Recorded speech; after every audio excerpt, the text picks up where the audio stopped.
Hello and welcome. My name is Hem Kaur Soroy, and today on The Full Context we talk about the Uber files, a global investigation, a deep dive into how Uber flouted the law, the mechanisms it deployed. There's a lot to unpack here. Let's begin.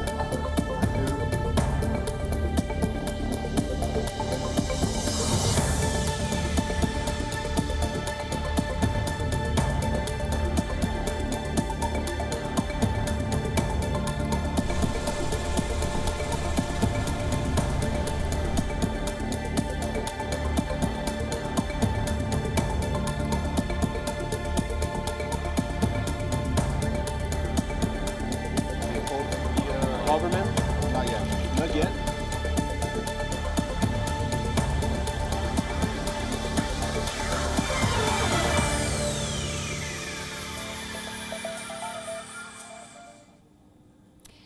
Now, the Uber files, it's a global investigation which was launched after over 124,000 confidential documents were leaked. The data reveals how Uber flouted the law, duped the police, secretly lobbied governments across the world. The leak consists of emails, iMessages, WhatsApp exchanges between Uber's most senior executives. The files cover 40 countries, span from 2013 to 2017. Several big politicians have been named in the leak, like French President Emmanuel Macron, who was the economy minister at the time. At least 6 UK government ministers, including the then Chancellor George Osborne and future Health Secretary Matt Hancock, who did not declare secret meetings at which they were lobbied by Uber. The documents expose ethically questionable practices used by the company to enter new markets. Now, you might be wondering, why does the leak matter? This 5-year period, it is important because this is when the company went from a startup to a global transport phenomenon, brute forcing its way into cities across the world, with little regard for rules and regulations.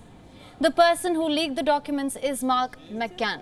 He was Uber's former chief lobbyist in Europe, Middle East and Africa. He said he spoke out due to remorse and that senior executives of Uber knowingly sold people a lie.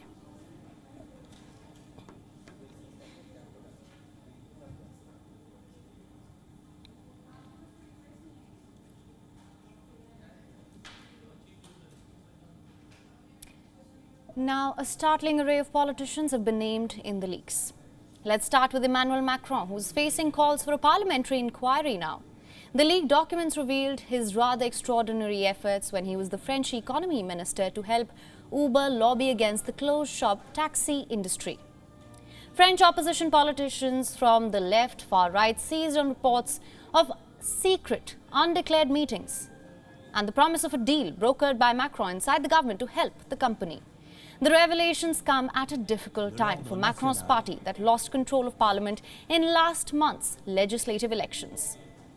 Over in the United Kingdom, the files show that at least 6 conservative ministers, including then Chancellor George Osborne and future Health Secretary Matt Hancock, they did not declare the secret meetings at which they were lobbied. Uber lobbyists met the UK ministers between 2014 and 2016 as the controversial cab-hailing app was fighting negotiations to win access to the British market. Uber lobbyists also met Michael Gove, Preeti Patel, Sajid Javid. Javid, for one, is now contending to become UK's next Prime Minister. None of these encounters were disclosed by the relevant departments. Also named in the files is former Vice President of the European Commission, Neelie Kroes. Documents reveal that she secretly helped Uber lobby the Netherlands Prime Minister Mark Rutte and a string of other national Dutch politicians. Uber considered its relationship with Kroes so sensitive that the company's top European lobbyist repeatedly instructed colleagues to keep it hidden. Kroes says she did nothing wrong, saying that it was her job at the time to speak to politicians about new firms in the sector. But experts say the way Kroes seemingly helped Uber, which was under criminal investigation in the Netherlands at the time, may have breached EU ethics rules.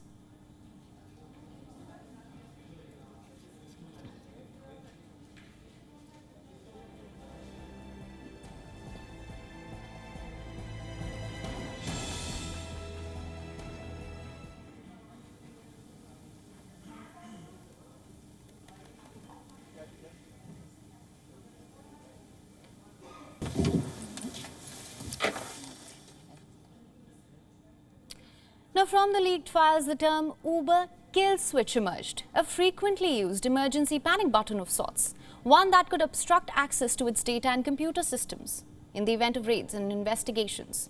You'd be surprised at how extensive this mechanism was and how actively involved the senior executives and employees were in triggering the kill switch to thwart law enforcement. Uber's leaked files reveal that Uber employees directed by senior executives of the company, they were asked to act confused, stall, be unresponsive in case of raids. This was the kill switch mechanism. It was developed amidst a slew of raids by police and law enforcement officials. Once triggered, employees, senior executives, they would act surprised when questioned by officials. The oldest trick in the playbook. Their words, not ours.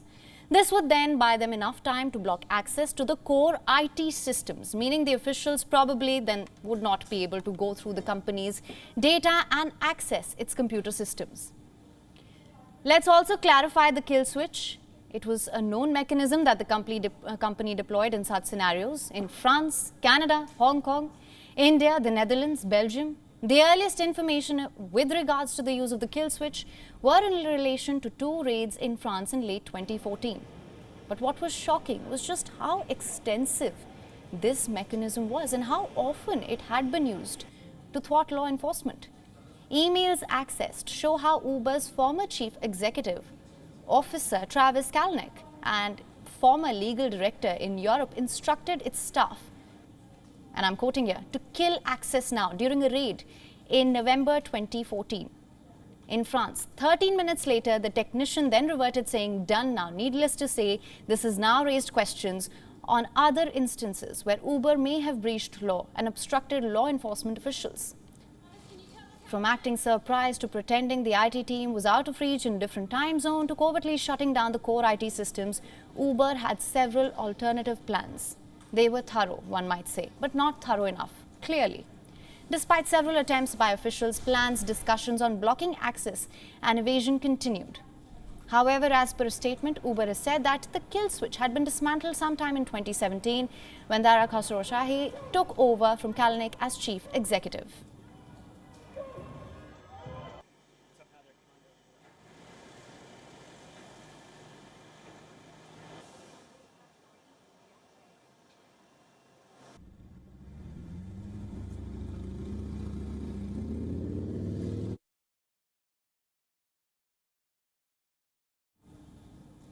Now, for more on this, we're now being joined by Joe Aslam's Executive Director, owner Scale Up Program, a business school from Madrid. Thank you so much for joining us on this broadcast. Now, the fact that companies lobby is neither a surprise nor a secret. What makes this instance so controversial? Well, good morning. I mean, what makes it different is now we have the evidence. My students will be very familiar with whenever I explain that this is how business works, particularly with these aggressive, well-funded scale-up companies. But now we actually have the incidents. Now I can put up on my screen examples of where direct lobbying should happen. In a democratic system, we should know exactly what's happening. There should be records of who's in contact with who and conversations that have taken place. The idea that you can send WhatsApps to presidents and the idea that you're favoring, shall we say, companies that are not paying taxes in the way that existing companies are, and also favoring employees who are not paying taxes in the way the existing companies are, is what's alarming about these revelations. Now, interesting that you say that, because I was going to ask you next. The leak has just brought to fore how susceptible government officials are to lobbying. What can be done to strengthen current lobbying rules to make it harder for companies to gain access to leaders? Well, look, it's what's always interesting about this is when you use phrases like corruption. You know, countries like the US and the UK are always talk to other countries, they're their former colonies, about standards in business and things like that. What this reveals is that it's just a different form of corruption, whereas traditional corruption might have, you know, taken place in terms of handing over cash in hotels and things like that. It shows there's another form of corruption, which is basically based on friendships and influences and understandings. So what can be done, I guess, is what should have existed in the first place, which is to say a regulator of interests.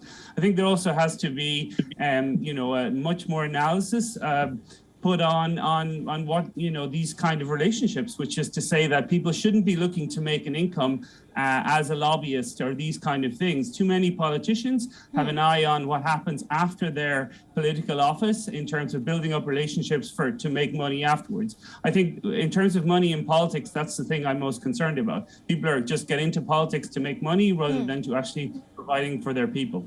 Right, absolutely. On that note, I did list a number of politicians who have been named in the leaks. What do you make of the implications of the same going forward? Well, I think what will happen, the big issue, I mean, these revelations are not a surprise. The question that journalists always ask is, well, what will happen now? I mean, the biggest thing that people who, shall we say, operate in this way, I mean, why they continue to do it is because nothing happens afterwards. I mean, if you go and look, you find that there are books written who explain this is how things work. It's not really a secret in the industry. I think even the people themselves are quite surprised when you suggest that they are acting in an inappropriate manner. So, you know, what needs to be done in terms of which is the problem isn't the revelations. The problem is that more and more politicians have to be made uncomfortable about behaving this way. Right, absolutely. Now, in terms of the kill switch, the various things that have come out about Uber's mechanisms, what is your take on that? The kill switch is another kind of example of I think there's a problem with Uber in general and their sort of attitude, which is that they believe they are above politics. They believe that money is above politics and they can behave in certain ways. I mean, it's a very Silicon Valley way of doing things, which is to say that the arrogance that what they're doing is so good that they should be above the rules. You know, there's all sorts of things like God mode and kill switch. And, you know, there have been a lot of books written about what the atmosphere in Uber was like. It wasn't very diverse. It wasn't very democratic. It was this kind of toxic environment. I mean, the only way these companies end up cleaning up is when people just won't work for them. And in effect, that's what's happened now, which is to say, whether you believe it or not, but they certainly, the current management argue there's a new Uber, and it's not based around people who, you know, are trying to do things in a sort of an arrogant way. They're trying to do things in a collaborative way. And that's always the hope. You'll find that in other companies like Facebook as well, which is to say when employees won't work for a company, that's when the company has to change. Right. Mr. Joe Islam, thank you so much for your analysis on the same.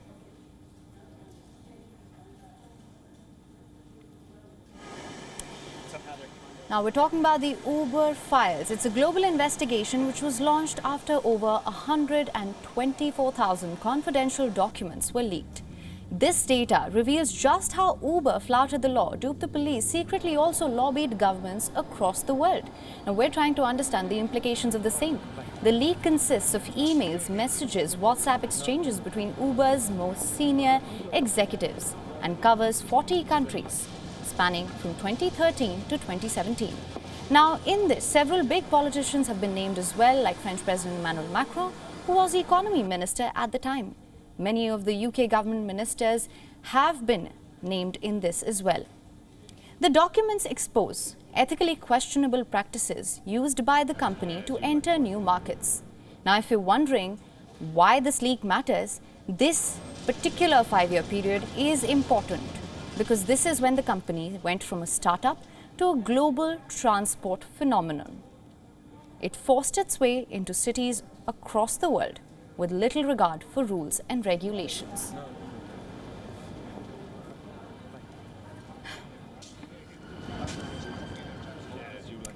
Now, the person who leaked these documents is Mark McGann.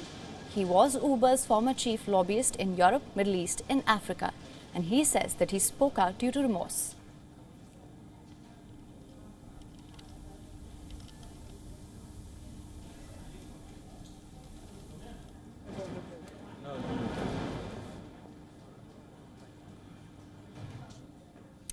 Now, if you live in India, you are sure to have travelled by an Uber cab. As of 2021, Uber's ride-hailing services were available in 100 cities. So how did the company manage to become such an indispensable part of a person's everyday commute? What do the Uber files reveal about its operations in India? The biggest revelation is the callous manner in which the company's senior executives handled allegations of rape against an Uber driver in the national capital back in 2014. Now, while they express sympathy on the outside, internally they try to blame faulty background checks on drivers by Indian government officials.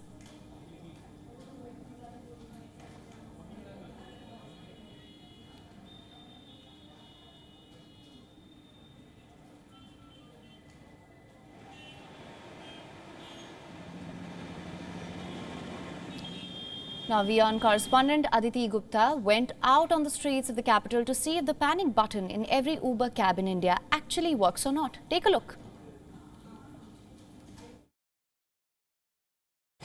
Panic buttons in Uber cabs were installed in India's national capital, New Delhi, for the safety of passengers in vehicles. As you can see, there is a panic button installed in the cab right here, which is not functional, as the driver says. Once pressed, this panic button immediately alerts the Delhi Police Control Room as well as the transport system. India's Road Transport Ministry had notified the mandatory installation of panic buttons and GPS trackers in all public transport vehicles across the country in 2019. This emergency button was made mandatory in commercial vehicles after a woman was raped in New Delhi in 2014. But even after 8 years of this horrific incident, the installation of these panic buttons in private commercial vehicles remains an eyewash.